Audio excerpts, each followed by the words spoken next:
Cerita rakyat Bali, legenda Kibo, Iwa, dan asal-usul Gunung Batur. Kebo Iwa adalah legenda dari Provinsi Bali yang terkenal akan kekayaan seni dan budayanya. Salah satu cerita rakyat yang berasal dari Pulau Dewata ini adalah Kebo Iwa, yang bercerita tentang terbentuknya danau dan Gunung Batur. Bertempat di wilayah Kintamani, gunung ini dikenal sebagai gunung api yang masih aktif. Tak hanya menjadi objek wisata favorit untuk melihat terbitnya matahari, Gunung Batur pun memiliki makna penting bagi kepercayaan yang dianut masyarakat Bali. Dalam ajaran Hindu, gunung tersebut dianggap sebagai sumber kesejahteraan yang wajib dilestarikan. Lantas bagaimana asal mula terbentuknya kedua situs alam ini menurut cerita rakyat Bali? Dahulu dikisahkan, seorang anak tumbuh sebesar raksasa di suatu desa. Lama-kelamaan, kelakuan dan nafsu makannya yang begitu besar menimbulkan keresahan, sehingga seluruh warga desa harus menanggung kebutuhannya. Alhasil, warga bersiasat untuk menyingkirkan anak yang diberi panggilan Kebo Iwa itu dari desa. Kisah ini diceritakan secara turun-temurun di kalangan masyarakat Bali dan akhirnya menjadi salah satu cerita rakyat populer di Indonesia. Selain itu, legenda Kebo Iwa pun turut menjadi inspirasi Bali TV dalam memproduksi cerita bersambung yang berjudul Legenda Bali Kebo Iwa, Mahaputra Nusantara. Kebo Iwa dikenal sebagai sosok yang serakah, emosional, dan pemalas. Kebo Iwa merupakan peran utama dari cerita ini. Karakter pendukung lainnya digabung menjadi satu kesatuan dan bukan tokoh terpisah, melainkan sebagai warga dan kepala desa. Sebagaimana diketahui, Kebo Iwa memiliki sifat kurang terpuji. Ia terkenal sebagai sosok yang serakah, emosional, dan pemalas. Di sisi lain, warga desa digambarkan sebagai kelompok masyarakat yang hidup dalam ketakutan, cerdik, tapi kurang berhati-hati. Mari kita simak kisah selengkapnya. Kebo Iwa lahir dan tumbuh sangat besar. Dikisahkan di suatu desa di Pulau Bali. Pada suatu waktu, hiduplah sepasang suami istri yang rukun dan berkecukupan. Namun, kebahagiaan kurang lengkap mereka rasakan. Bertahun-tahun menikah, mereka belum juga dikaruniai keturunan. Setiap hari, mereka tak henti berdoa kepada Sang Hyang Widhiwasa, sebutan untuk Tuhan dalam agama Hindu, agar diberi seorang anak. Hingga suatu hari, doa mereka didengar. Sang istri mengandung dan melahirkan seorang bayi laki-laki. Bayi itu ternyata istimewa karena pertumbuhannya yang sangat cepat. Meski masih bayi, porsi makannya menyerupai orang dewasa. Semakin hari, ia tumbuh semakin besar, sehingga bertambah pula nafsu makannya. Lama-kelamaan, besar tubuhnya melebihi ukuran orang dewasa. Lantas, orang-orang memanggilnya dengan sebutan Kebo Iwa yang berarti paman kerbau. Kebo Iwa yang tumbuh semakin besar membuat kedua orang tuanya kewalahan. Kedua orang tuanya tak sanggup lagi memenuhi nafsu makan Kebo Iwa, sehingga harus meminta bantuan dari warga desa. Sejak saat itu, kebutuhan pangan Kebo Iwa turut ditanggung seluruh penduduk desa.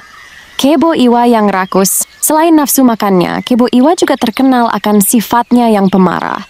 Jika keinginannya tidak terpenuhi, Kebo Iwa akan merusak lingkungan sekitarnya. Kebo Iwa bisa menghancurkan rumah warga, bahkan tak segan merusak pura ketika merasa makanannya kurang. Tentu saja hal ini semakin meresahkan warga desa. Meski begitu, Kebo Iwa sebetulnya dapat diandalkan. Karena tubuh dan tenaganya yang besar, Kebo Iwa kerap dimintai pertolongan untuk mengangkut batu, meratakan tanah, memindahkan bangunan, membendung sungai, hingga menggali sumur. Semua itu Kebo Iwa kerjakan karena imbalan yang disiapkan warga desa baginya, yaitu makanan yang berlimpah. Di sisi lain, warga desa juga cemas ketika penghujung musim hujan tiba. Sebagian besar penduduk yang hidup dari pertanian mengkhawatirkan persediaan bahan pangan ketika musim kering datang. Bagaimana bisa memenuhi kebutuhan Kebo Iwa yang luar biasa besar, sementara kebutuhan pangan mereka sehari-hari saja terbatas? Mereka dilanda ketakutan membayangkan amarah Kebo Iwa yang kelaparan dan dapat mengamuk sejadi-jadinya. Gagal panen di desa, hal meresahkan ini membuat warga berpikir agar ketakutan itu tidak menjadi kenyataan.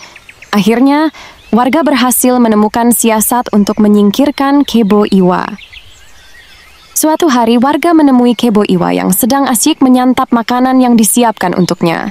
Para warga menyampaikan keluh kesah mereka bahwa banyak rumah warga yang rusak akibat ulah Kebo Iwa ketika mengamuk.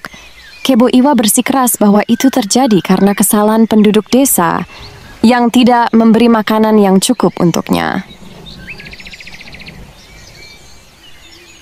Warga desa berkata bahwa kekurangan makanan itu terjadi karena gagal panen, akibat air yang tidak lagi tersedia di musim kemarau yang berkepanjangan.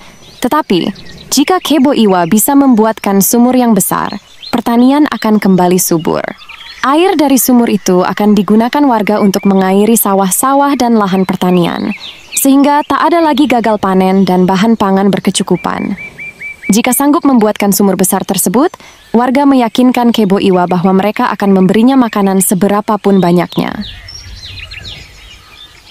Kebo Iwa menggali sumur besar. Membuat sumur adalah hal kecil bagi Kebo Iwa. Ia pun menyetujuinya, bahkan semakin semangat mendengar permintaan tolong penduduk desa. Ia tidak sabar membayangkan betapa puas dirinya dengan makanan yang berlimpah.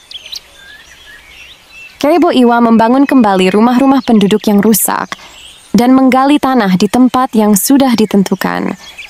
Pada saat yang bersamaan, warga mengumpulkan batu-batu kapur di sekitar tempat galian Kebo Iwa. Kebo Iwa kemudian bertanya, untuk apa batu-batu kapur besar itu dikumpulkan? Kata warga desa, batu-batu itu disiapkan untuk rumah Kebo Iwa. Ia pun semakin semangat menggali tanah sumur hingga air mulai terpancar keluar dari tanah. Kebo Iwa pikir pekerjaannya sudah selesai, namun ternyata belum. Kepala desa mengatakan bahwa sumur yang digali masih kurang besar untuk menjadi sumber air satu desa. Menurut dan percaya, Kebo Iwa pun terus menggali lubang tanah hingga semakin besar dan dalam. Kebo Iwa kelelahan.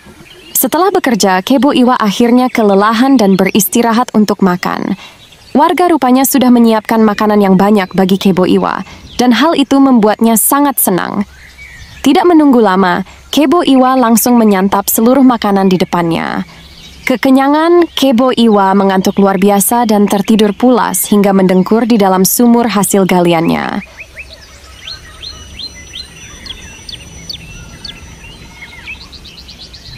Tidurnya Kebo Iwa adalah waktu yang ditunggu-tunggu warga desa untuk menjalankan siasat yang telah disiapkan. Kepala desa memerintahkan warga untuk melempar batu-batu kapur besar yang sudah disiapkan ke dalam galian sumur Kebo Iwa. Ketika warga beramai-ramai melemparkan batu ke lubang tersebut, Kebo Iwa tetap tertidur nyenyak dan tidak menyadari hal yang dilakukan warga. Kebo Iwa terkubur di sumur galiannya air dari dalam tanah, terus keluar mengisi galian sumur. Batu-batu kapur pun semakin memenuhi galian tersebut. Kebo Iwa yang tertidur di dalamnya sontak tersedak dan terkejut menyadari hal yang terjadi. Malang, ketika Kebo Iwa bangun, semuanya sudah terlambat. Rasa kenyang ditambah air dan bebatuan yang memenuhi galian sumur membuatnya tidak sanggup keluar dari sumur dan menyelamatkan diri. Kebo Iwa menjadi tidak berdaya dan akhirnya mati terkubur di dalam galiannya sendiri. Celakanya, air dari dalam galian terus-menerus keluar sampai meluap dan membanjiri desa dan area sekitar. Akibat banjir, warga akhirnya kehilangan harta benda, sawah, ladang, hewan ternak, dan rumah. Semua terburu-buru mengungsi ke tempat yang lebih tinggi tanpa dapat menyelamatkan banyak barang.